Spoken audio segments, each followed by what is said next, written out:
ఇచ్చాడు గద్ద రూపంలో. అటువంటి మహాపురుషుడు భరద్వాజ మహర్షి గారు. అందుకని దానహస్తాయ నమః హస్తౌ పూజయామి. ఓం దానహస్తాయ నమః హస్తౌ పూజయామి. ఓం కంబుకంఠాయ నమః కంఠం పూజయామి. ఓం కంబుకంఠాయ నమః కంఠం పూజయామి. ఓం కంబుకంఠాయ నమః కంఠం పూజయామి.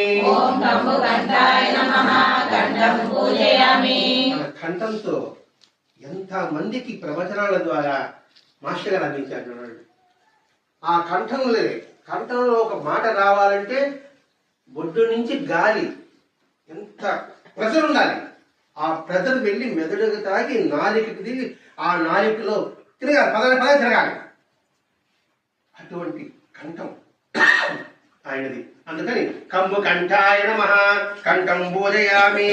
ఓం కంబుకంఠాయ నమః కంఠం పూజయామి. ఓం ప్రసన్న వదనాయ నమః ముఖం పూజయామి.